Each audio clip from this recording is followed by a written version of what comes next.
सकते हो आप। आशा है आप सब अच्छे होंगे। जैनों के 24 तीर्थंकर राजाओं के पुत्र है, एक भी गरीब का बेटा नहीं। हिंदुओं के सब भगवान के अवतार राजाओं के पुत्र है, एक भी गरीब का बेटा नहीं। बुद्धों के सब बुद्ध अवतार राजाओं के पुत्र है, एक भी गरीब का बेटा नहीं। हिंदुस्तान में आज तक एक गरीब के लड़के को ईश्वर होने का हक नहीं मिला। क्यों? क्या अमीर के घर में ही पैदा होता है ईश्वर? भगवान ने कोई ठेका ले रखा है कि अमीर के घर में ही पैदा होने का? असल में बात यह नहीं है। ईश्वर तो अनगिनत घरों में जन्म ले सकता है, लेकिन हमारी अंधी दृष्टि केवल उसी को पहचान पाती है जो संपत्ति का त्याग करता हुआ दिखाई देता है। हम ईश्वर को भी धन के पैमाने से मापते हैं। जो पहले अमीर रहा हो फिर त्याग कर दे, वही हमें भगवान जैसा लगता है। लेकिन जो पहले से ही गरीब है उसमें हमें ईश्वर दिखाई नहीं देता। हमारी सोच का आधार धन है। हम ऊपर से तो धर्म और त्याग की बातें करते हैं, पर भीतर से हमारी धारणा कुछ और ही होती है। यह एक भ्रम है। मैं अपनी बात एक छोटी सी घटना से शुरू करना चाहूंगा।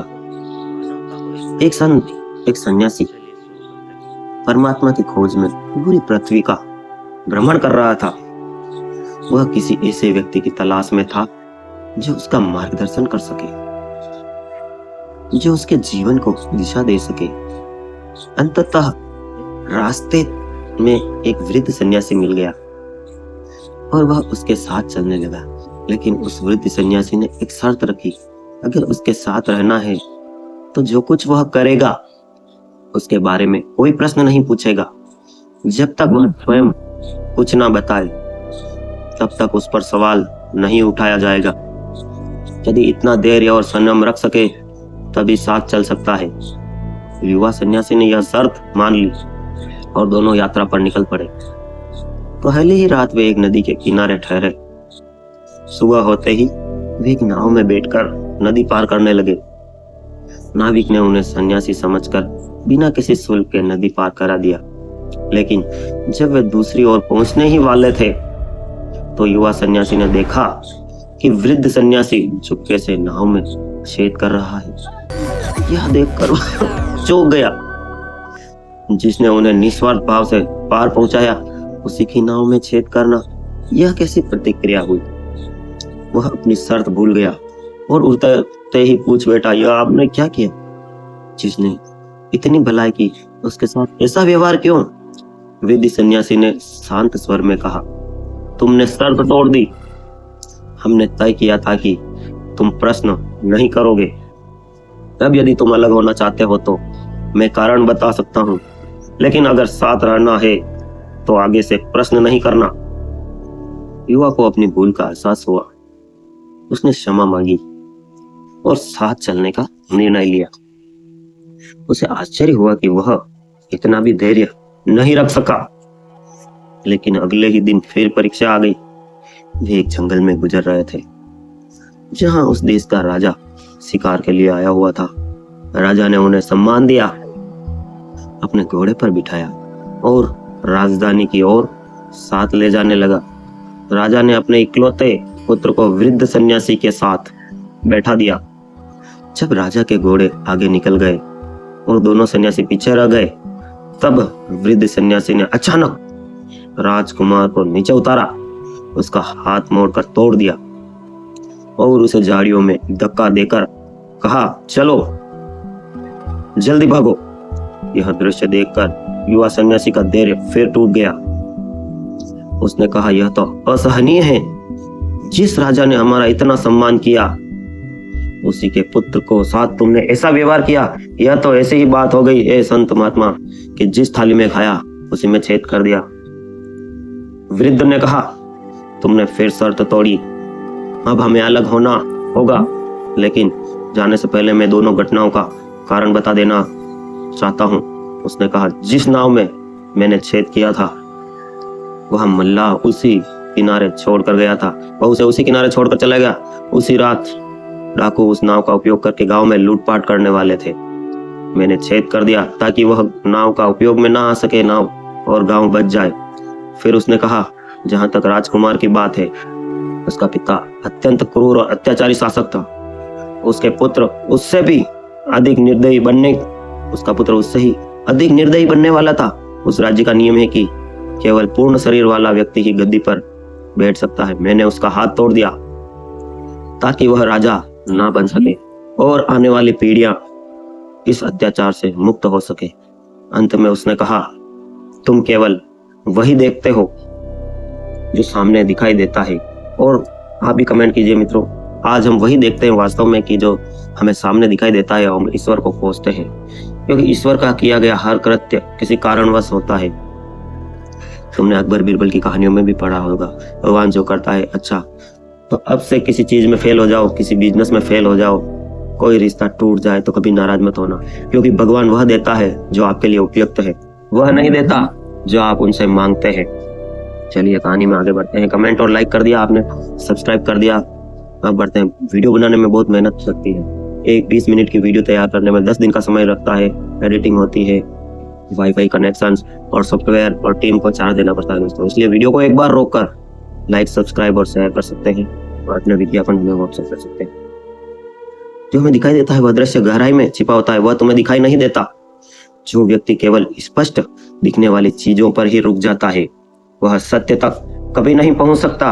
वैसे ही जैसे तुम्हारा मकान जर्जर अवस्था में नया बनाना है तो उसे तोड़ना होगा, पुराने को तोड़ना होगा। अगर तुम पुराना तोड़ोगे नहीं तो नया मकान क्या उसी कच्ची नींव पे खड़ा करोगे? सत्य तक कभी नहीं पहुंच सकता। अब हमारे मार्ग अलग होते हैं उस वृद्ध सन्यासी का। मुझे यह नहीं मालूम कि यह कथा कितनी सत्य है। यह भी निश्चित नहीं कि वास्तव में उस नाव का उपयोग डाकुओं द्वारा किया जाता है या वह बच्चा बड़ा होकर वह राजकुमार इतना अत्याचारी बनता है नहीं। लेकिन मैंने इस कथा को किसी और ही उद्देश्य से प्रस्तुत किया है। उसका आशय यह है कि जीवन में एक अर्थ होता है, वो प्रत्यक्ष दिखाई देता है, और एक अर्थ वह होता है जो छिपा हुआ होता है। हर घटना के पीछे एक सतही अर्थ होता है जो हमारी आंखों को दिखाई देता है। एक गहरा अर्थ होता है जो अदृश्य रहता है। जो लोग केवल ऊपर ऊपर के अर्थ को देखते हैं वे धार्मिक नहीं, और जो उस छिपे हुए गहरे अर्थ को समझ पाते हैं वही वास्तव में ज्ञानी और धार्मिक है। मैं यह बात इसलिए कह रहा हूं क्योंकि महावीर का भी एक जीवन में ग्रंथों में वर्णित है जिसे लोग पढ़ते हैं और मानते हैं, लेकिन एक और जीवन है जो प्रत्यक्ष नहीं है, जो आंखों से दिखाई नहीं देता, जिसे समझने के लिए अत्यंत धैर्य और संयम की आवश्यकता होती है। उस जीवन को शब्दों में नहीं बांधा जा सकता, उसे केवल संकेतों और इशारों के माध्यम से समझा जा सकता है। लेकिन समस्या यह है कि लोग उन संकेतों को भी पकड़ लेते हैं और जो असली गहरा और अप्रकट है उसे छोड़ देते हैं। यही अन्याय संसार के हर महापुरुष के साथ हुआ, महावीर के साथ भी। अभी किसी ने मुझसे आग्रह किया कि मैं महावीर के जीवन में कुछ कहूं, जीवन पर कुछ कहूं, लेकिन आप किसे महावीर का जीवन मानते हैं? क्या यह कि वे किस घर में पैदा हुए? यदि यही जीवन है तो यह समझ गलत है। क्या यह कि उनके पिता कौन थे, या वे राजा के घर में जन्मे थे? क्या यह कि उन्होंने विवाह किया या नहीं, संतान हुई या नहीं, वस्त्र पहने या नहीं, कितने वर्षों तक जीवित रहे, किस वर्ष जन्म हुआ और कब मृत्यु हुई? क्या आप इन बातों को जीवन कहते हैं?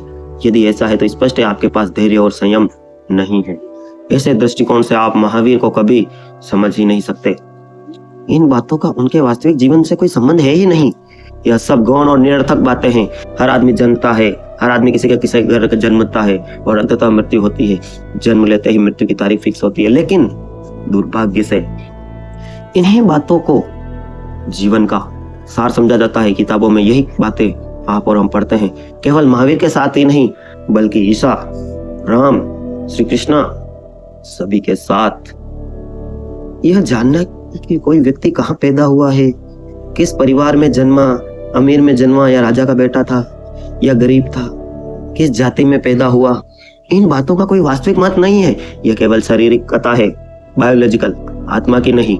हर व्यक्ति कहीं ना कहीं जन्म लेता है, कितने वर्षों तक जीता है, कब जन्मा कब मरा, इन बातों का कोई गहरा अर्थ नहीं हो सकता। एक बार में एक नगर में स्पीच दे रहा था, मोटिवेशन स्पीच। वहां एक व्यक्ति खड़ा हुआ और उसने पूछा, महावीर और बुद्ध समकालीन थे तो उनमें उम्र में कौन बड़ा था।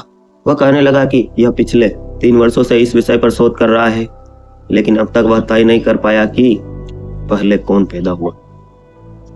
मैंने उससे कहा, यहाँ कौन पहले जन्मा, कौन बाद में, और किसकी उम्र अधिक थी, यह सब बातें गौण हैं। लेकिन एक बात निश्चित है कि आपने अपने जीवन के 3 वर्ष व्यर्थ गंवा दिए। इससे जीवन के सार को समझने में क्या सहायता मिल सकती है? कौन पहले पैदा हुआ? मान लो वे कभी जन्मे ही ना होते, तब भी क्या फर्क पड़ता? असली प्रश्न यह नहीं है कि वे कब जन्मे या कब मरे, बल्कि यह है कि उनका आंतरिक जीवन क्या था, उनकी चेतना क्या थी। लेकिन मैं देखता हूं कि लोग महावीर के जीवन का गुणगान करते हुए यही बताते हैं कि वे कब जन्मे, उनके पास कितना वैभव था, कितने हाथी घोड़े थे, कितना धन था और उन्होंने कितना त्याग दिया। लोग कहते हैं वे महान त्यागी थे क्योंकि उन्होंने अपार संपत्ति छोड़ दी। लेकिन सोचो, अगर उनके पास वह संपत्ति ही ना होती तो क्या लोग उन्हें इतना महत्व महान दे पाते? यदि वे किसी गरीब परिवार में जन्मे हो तो शायद उन्हें तीर्थंकर मानना कठिन होता आप लोगों के लिए। तुम जानते हो कि जैनों के 24वें तीर्थंकर राजघरानों में जन्मे थे। 24 ही तीर्थंकर, कोई गरीब नहीं था। हिंदुओं के अवतार भी राजाओं के घरों में जन्मे। बौद्धों के बुद्ध अधिकतर राजवंश से जुड़े। क्या भारत के किसी गरीब के बेटे को ईश्वर होने का अधिकार नहीं मिलता? क्या ईश्वर केवल अमीरों के घर ही जन्म लेता है? ऐसा नहीं है। ईश्वर तो हर घर में जन्म ले सकता है, लेकिन हमारी दृष्टि ऐसी है कि हम उसी को पहचानते जिसने धन का त्याग किया। हम ईश्वर को भी धन के पैमाने से तोलते हैं। गरीब में हमें ईश्वर दिखाई नहीं पड़ता। हम कहते हैं कि हम त्याग की प्रशंसा करते हैं, लेकिन सच्चाई यह है कि हम धन की प्रशंसा कर रहे हैं। जब कोई महावीर के त्याग का वर्णन करते हुए उनके धन की गणना करता है तो समझ लेना चाहिए कि उनकी दृष्टि में त्याग का मूल्य नहीं है। वैसे ही पत्रकार पहले भी थे और आज भी वैसे ही पत्रकार हैं। कुछ पत्रकार पूछते हैं प्रधानमंत्री से पूछते हैं कि आप आम चूस के खाते हैं कि काट के खाते हैं? ये क्या बात हुई? कमेंट में लिखे। उसकी दृष्टि में त्याग का मूल्य नहीं बल्कि धन का मूल्य है। एक बार मैं जयपुर में था, किसी ने मुझसे कहा, यहाँ एक बहुत बड़े मुनि हैं, क्या आप उनसे मिलेंगे? मैंने पूछा, तुम्हें कैसे पता चला कि वे बहुत बड़े मुनि हैं? उसका मापदंड क्या है? उसने कहा, जयपुर के महाराज स्वयं उनके चरण स्पर्श करते हैं। अब समझो यहाँ मापदंड क्या है। यदि राजा चरण छुए तो मुनि बड़े हो गए और अगर ना छुए तो वे छोटे रह गए। मैंने कहा, इससे तो राजा बड़ा सिद्ध होता है, मुनि नहीं। इसी तरह जब हम कहते हैं कि महावीर ने इतना धन त्याग दिया, इसका त्याग का महत्व सिद्ध नहीं होता बल्कि धन का महत्व सिद्ध होता है। उसी को मापदंड बना रहे महावीर स्वामी के लिए। जब इस धन का कोई मूल्य नहीं था तो आप लोग क्यों उनको जीवन को समझाने के लिए धन की बातें करते हैं? उस महान आत्मा का क्यों अपमान करते हैं? राम कृष्ण महावीर स्वामी जितने भी बड़े बड़े महात्मा संत हुए, आप उनको क्यों इस चीज में, उनकी आत्माएं भी देखती होती तो दुखी होती होगी कि जो जीवन का सार हमने समझाया वह मनुष्यता भूल गई। वे बस इस बात में है कि कौन अमीर है, कौन बड़ा है, कौन छोटा है।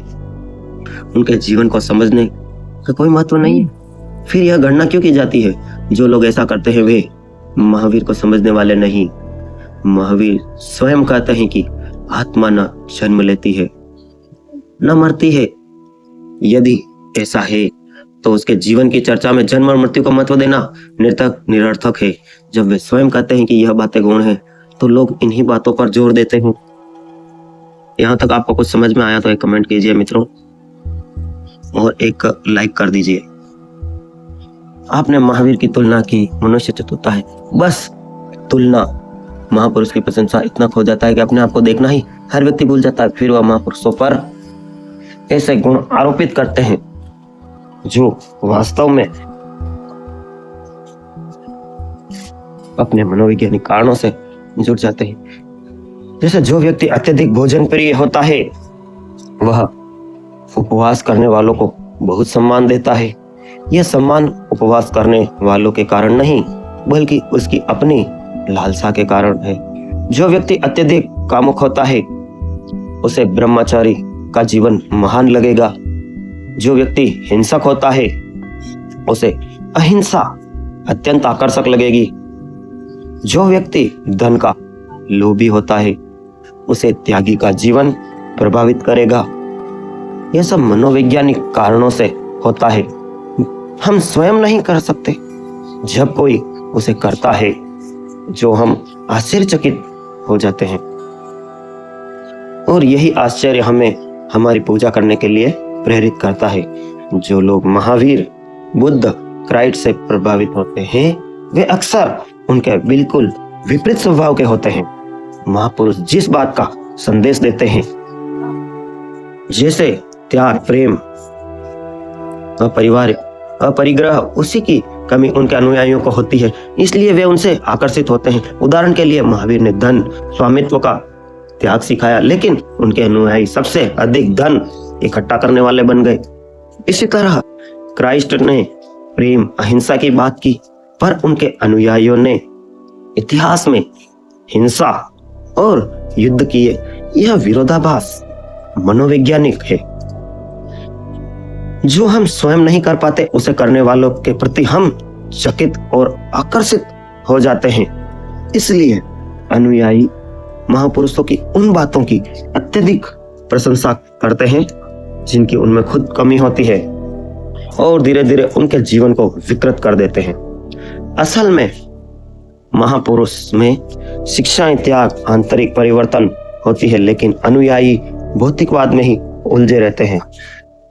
अब वीडियो थोड़ी बाकी है, लेकिन अभी शेयर कर दे सबको। यहाँ तक कि त्याग सिखाने वाले महावीर के लिए भी सोने का मंदिर बना देते हैं। इस प्रकार जो जीवन हम महापुरुषों का मानते हैं वह वास्तव में हमारी अपनी समझ और कमी का प्रतिबिंब होता है, ना कि उनका वास्तविक स्वरूप। अंततः महावीर त्यागी नहीं बल्कि ज्ञानी थे, लेकिन हम उन्हें अपने दृष्टिकोण से देखकर उनकी सही समझ खो देते हैं। आप सबके भीतर बैठे हुए परमपिता परमेश्वर को प्रणाम करता हूँ। आपका जीवन मंगलमय हो। अगर आप विज्ञापन, एडवर्टाइजिंग सोशल मीडिया पे देना चाहते हैं तो हमें कॉल करें, व्हाट्सएप करें 9782504860, ईमेल yogitag9@gmail.com। अगली वीडियो इस पर चाहते हैं, अपना कमेंट अवश्य लिखें। आप सबके भीतर बैठे हुए परमपिता परमेश्वर को प्रणाम करता हूँ। Thanks for watch, love you all friends. शांति कोई बाहरी खोज नहीं है, यह आपके भीतर की यात्रा है। जिसे आप बाहर ढूंढते हैं वह सिर्फ एक भ्रम है। अपने अंतर मन में उतरें और अनंत शांति को पाएं। ध्यान योगी। फ्री जॉब वॉशिंग मशीन हो या एयर कंडीशनर हो, कोई भी स्पेयर पार्ट्स अगर कहीं नहीं मिलता तो योगी जी के यहाँ द्वारिका देश इलेक्ट्रिक पर जरूर मिलेगा। एक नया मिक्सर लेना है, योगी भैया के यहाँ को तमसा की दुकान पे हर चीज ओरिजिनल मिलती है। मिक्सर, पंखा या कूलर सब मिलेगा। कूलर की मोटर जाम हो जाए तो ऐसे फ्री करें। सबसे पहले इसे टैप करें, अब तेल डालें और शाफ्ट को घुमाएं। अब ये चल रहा है, समस्या हल हो गई है। आपकी अपनी शॉप द्वारकाधीश इलेक्ट्रिकल्स। यहाँ सभी प्रकार के cut off, armature, carbon, bearing, exhaust fan, पंखा। और अभी तो रुको, क्लाइमैक्स अभी बाकी। Dhyan Yogi motivation YouTube channel subscribe करें। हाँ बिल्कुल, इसे शेयर करें ताकि हर कोई इन वीडियो से शांति और सुकून पा सके। पावर टूल्स, जयपुर सिलाई के सामने, चंगेड़ी रोड, फतेह नगर। सभी प्रकार की कूलर, मोटरें होलसेल रेट पर। मथानी 12 इंची, 20 इंची कॉपर मोटर, मिक्सर, मथानी, वॉशिंग मशीन, मोटर, सभी प्रकार के table fan, ceiling fan, copper और aluminium stator, sleeve, AC pipe, roll, wholesale rate पर। Dwarikadhish Electric and Power Tools. सही पकड़े हैं। बहुत बड़ी, शाबाश बेटा, बहुत बड़ी। Don't forget to like and subscribe.